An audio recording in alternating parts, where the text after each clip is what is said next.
Good evening to all of you, faithful viewers of Equinoxe Television. It's time for the news. Thank you so much for being with us and welcome from the weekend. Our major stars this evening, viewers. In exactly 2 weeks, pupils and students will resume classes for the academic year 2025-2026. Bookshops are already full with books and other school needs, but few parents could be spotted or seen at the bookshops just 14 days to go. Most of them complain of difficult times. Our reporter spoke with some of them here in the economic capital, Douala, and we will be telling you more in this news edition. And also in this edition, we bring to you the grief and sorrows of 29-year-old Arnold, the parents Arnold, who died because of severe road traffic congestion in Bonaberry here in Douala. He was being rushed to the hospital after an accident, but he gave up the ghost in the midst of severe traffic hold-up in Bonaberry. And also the governor of the Far North region has received those who were recently released by Boko Haram militants after they kept the victims hostage for more than 1 week. Viewers, those are our lead stories. Details and more when we come back.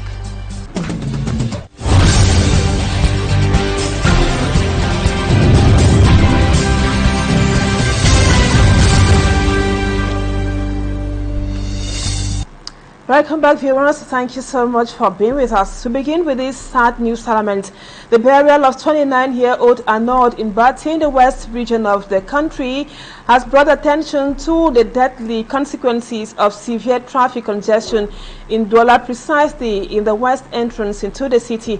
Arnold, who was involved in an accident, died after arriving at the Kingsley hospital very late due to traffic jam in the west entrance into the city of Douala. Immaculate Fogwe tells us more. The endless traffic jams on the west entrance into the city of Douala has been blamed for the death of 29-year-old Arnold. Arnold, who was involved in an accident, unfortunately couldn't make it on time at the hospital after his ambulance got stuck in traffic. His mom is yet to recover from the shock. We tried our possible best to get my son to the hospital. Unfortunately, we arrived very late and he succumbed to his injuries. I feel so bad. His condition required urgent evacuation to the Lakentini Hospital in Douala. Blocked by traffic jams, it took the ambulance 4 hours from Bomono to Bojongo. Speaking during the wake-keep and burial ceremony, Father Nous condemns what he qualifies as a failed health system while calling on those concerned to sit up. He was involved in an accident in Abong-Mbang and was rushed to a hospital there. Unable to handle the case, medics referred him to a hospital in Mutengene. With the gravity of the accident, he was transferred to the Boya Regional Hospital. While there, they were informed that there was no available scanner. They were later asked to go to the Douala Lakentini Hospital. On their way, they got stuck in a traffic in Bonaberry. To Father Nous, Arnold wasn't only a victim of traffic accident, but also a victim of a failing system. Arnold didn't die from the accident, but rather from the cruelty of officials in our country. We are preparing for elections and we will still work behind those who brought us to this situation. You don't need to belong in a political party to understand that the hospitals in Cameroon are defective and incompetent. You don't need to be in a political party to understand that the Bonaberry road is defective and shameful for a country like Cameroon. Arnold was buried last weekend in Batié in the west region, leaving behind a grieving family. As at now, circulation on the west entrance to the city of Douala is still very difficult and road users continue to go through enormous hardship. And now to this other human interest story, a sad one also. We take you to Kumba in the southwest region of the country, where Catholic Christians of the St. Agnes Catholic Church in Kosala in Kumba woke up that was early Saturday to the macabre discovery of a slaughtered goat in front of the St. Agnes Catholic Church in Kosala in Kumba. As you can see on your screen, the perpetrators also used the blood and stained the walls of the church. Prayers have been set to cleanse the church of such satanic actions. And the priest of the St. Agnes Catholic Parish in Kusala and also the Diocese of Kumba have opened up investigations. We can see on the screens there the priest who came and met the slaughtered goats that was on early Saturday in front of the St. Agnes Catholic Church in Kusala in Kumba. To his astonishment, they had to say prayers alongside other Catholic Christians there in Kusala to cleanse the church of such satanic actions. On the screen there we see the priest trying to sprinkle holy water on the blood stains on the walls of the Catholic Church in Kusala, Kumba, and also prayers were said to cleanse the church of what happened that fateful Saturday. And now we talk something else. We talk back to school. As the start of the new school year approaches, the usual concerns over the shortage of certain textbooks required for the curriculum has been brought up again by some parents, though they are reluctant because of hard times. Also, these parents express the fear over political uncertainty and the economic situation of the country, a disturbing situation to book sellers also who say this will surely affect their business. Mala Glory spoke to some parents at a bookshop here in Douala to compare their reactions in the report which comes up next. Compared to the previous years, booksellers say textbooks are available in bookshops, yet the few buyers are reluctant. According to them, the political uncertainty and the economic situation of the country is the major factor to this hesitation from parents. Now the books are available. Comparing last year, this time last year we have many parents.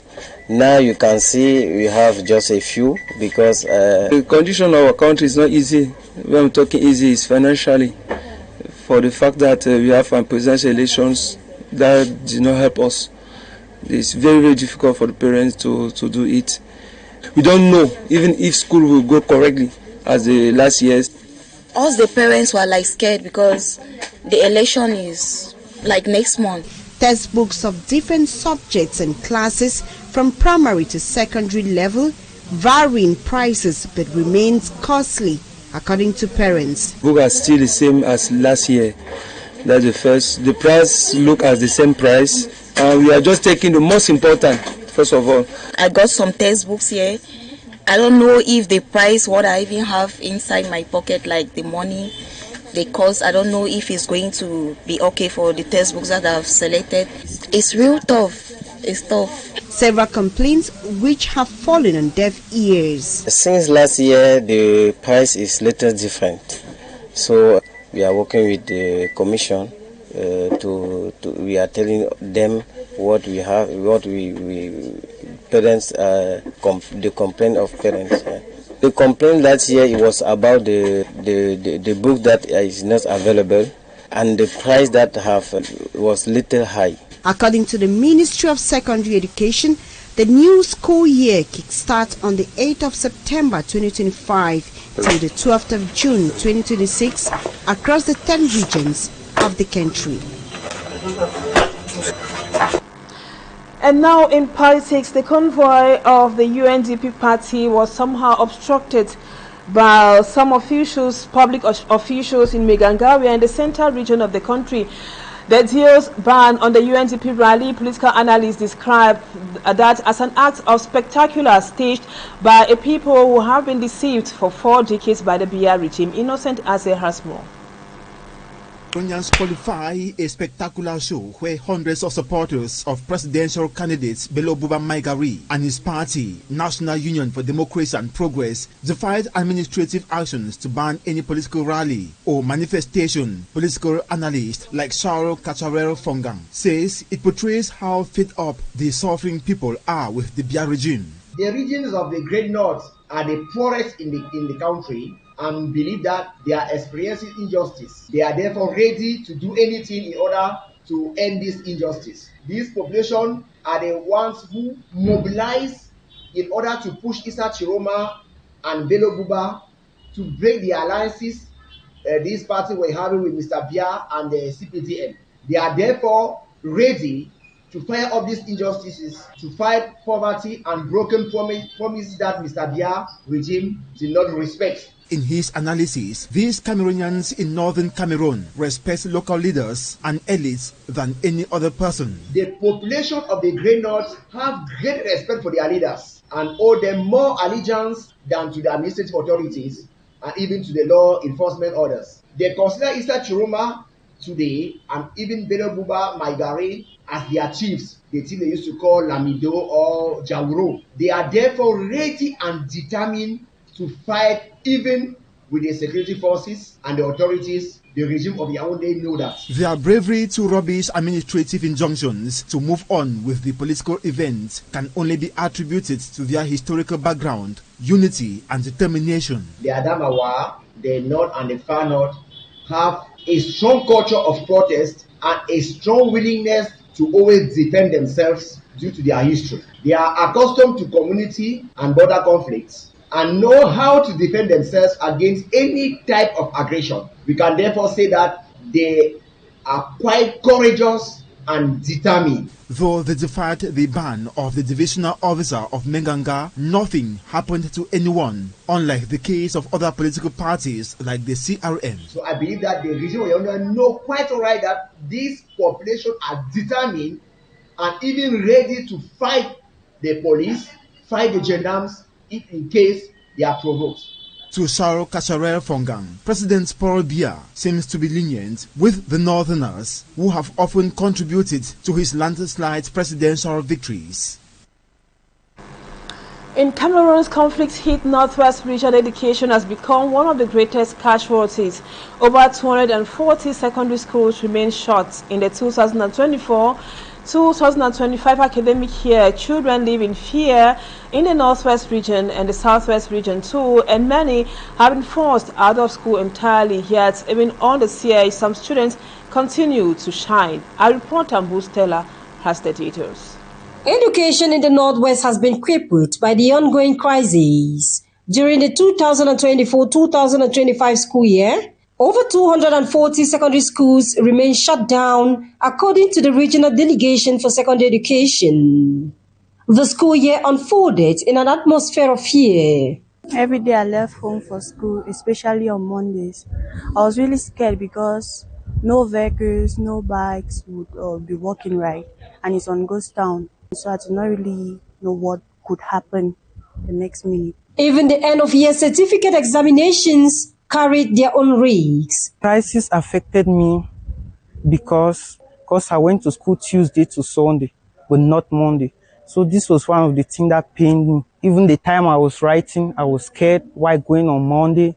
UNICEF reports that 41% of schools in the northwest and southwest regions remain closed, leaving more than 223,000 children out of school. Nearly 100,000 others have sought refuge in Nigeria, while child poverty in the northwest has climbed to 74%, the highest in Cameroon. Despite these odds, 165 students were honored in Santa for their exceptional results in the just-released certificate examinations. We want a legacy of excellence. A legacy of excellence that will carry Santa forward, thus also pushing the one and indivisible Cameroon forward. We are always smart to tell our brothers and sisters from Santa that there is no way the gun can win a war. The pen will always win the war. The Academic Excellence Award is a beacon of hope in a region where education has been under fire. For these students, resilience has turned despair into triumph. And now let's get this information which just got into our studios a while ago. The governor of the Far North region, Metiyawa Bakari, has received those victims who were released recently by Boko Haram militants. They were received by the governor at the governor's office in Marwa. As you have there on your screens, those are the victims. Some of them are from Chad, and they also include those who were kidnapped of a touristic bus that was on the 13th of August this year. And according to Governor Metiyawa Bakari, the victims were released by the Rapid Intervention Battalion of Cameroon after the Boko Haram militants had taken those who were kidnapped off the border to Nigeria. So they were released on the border between Cameroon and Nigeria, precisely in the forest. We just have those images from our correspondent who is in the far north region, and we will be bringing to you details of the reception of those who were taken hostage by Boko Haram militants in the far north region in our subsequent news editions. Precisely that would be at 8 p.m. And now let's tell you how Cameroon is faring today in just a moment.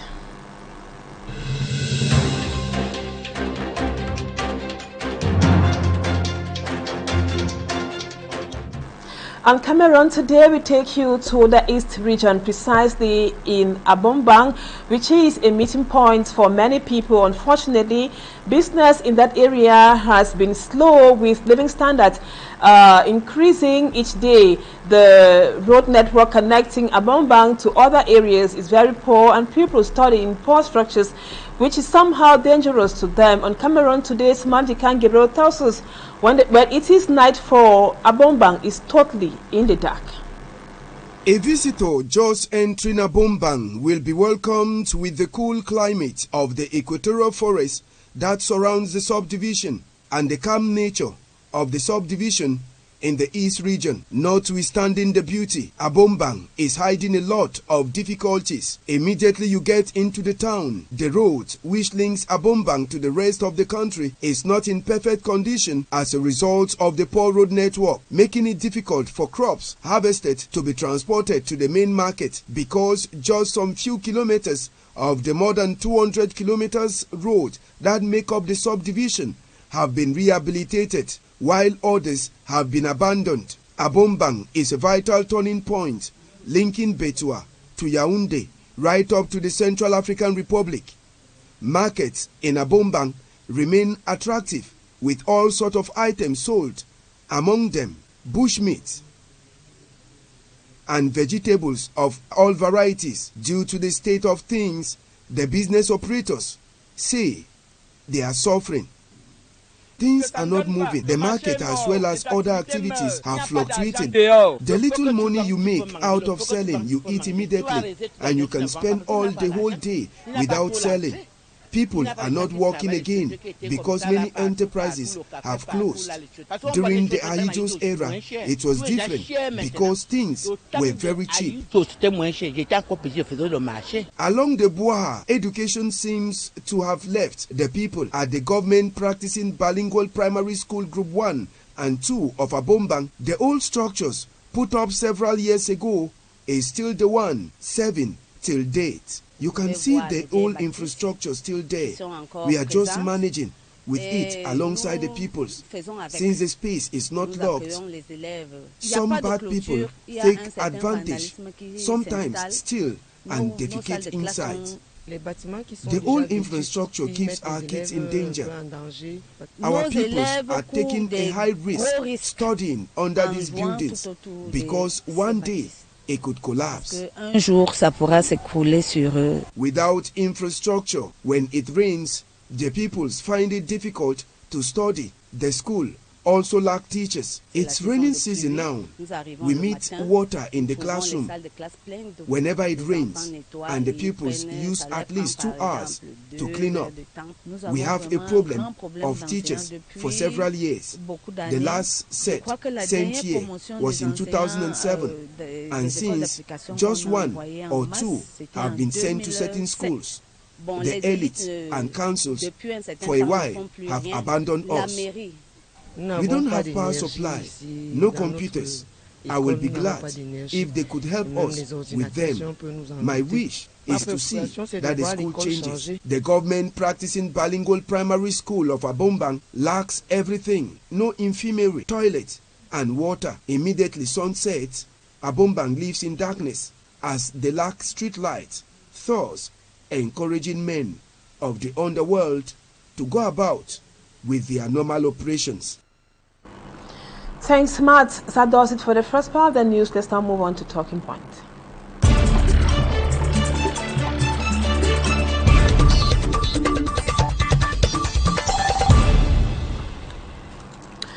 Welcome back, viewers. Today we'll be talking back to school school resumes in 14 days. And our guest tonight is the school principal of Insect Bilingual College in Bunaberi here in Douala, Dr. AGBOR Kingsley AYUK. Thank you so much for accepting to be our guest tonight. The minister has set the official opening date of the next academic year for September 8, 2025. As a school principal, tell us, Dr. Kingsley, what is the level of preparedness at your institution 2 weeks to school resumption? We started this new academic year since the end of the last academic year.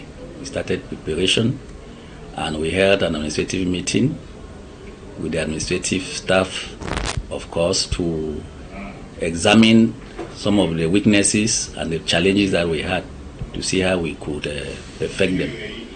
And of course, we have started equipping the specialized rooms, the science laboratory, the food science lab, and of course, the industrial workshops. We have equipped them. They are better off than last year. And for the teachers, we have held some meetings with them, and we have made them to understand that we are going to have a workshop to actually prepare them for the takeoff of the academic year. We have started some renovation of the school campus. As you can see, the classrooms are made more comfortable than before. And of course, we are carrying out registration of the old students and admission of new students, which are going on. I think we are set for the academic year. We are going to have a staff meeting before resumption, which is going to be on the 5th with all the teachers to give their timetables, which are being prepared by the vice principals. And I want to believe by the 8th of September, everything will be okay for us to take off the new academic year. Now, sir, you are at the head of INSEAD, which is in Bunaberi in Douala, and we know a huge number of those who have fled violence from the northwest and the southwest regions are in Bunaberi, with relatives who are also barely struggling to meet up. How do you handle such cases when they come for registration with all the financial difficulties at the moment? Indication of the results, the parents have been coming in their numbers here in the campus for admission of their children.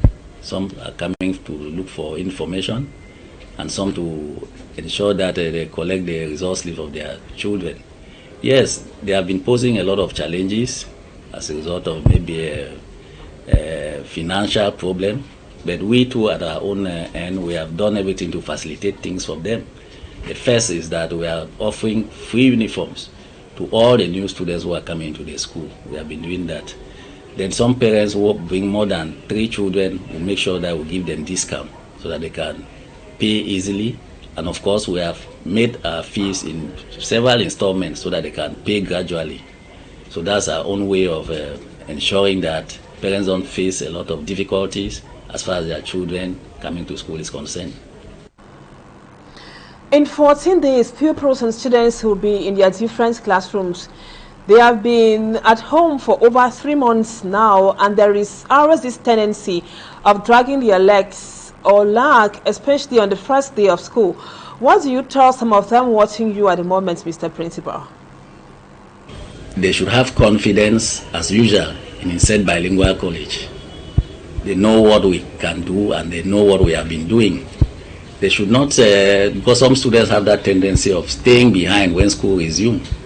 For you to be very prepared for an exam, you should start from the very first day.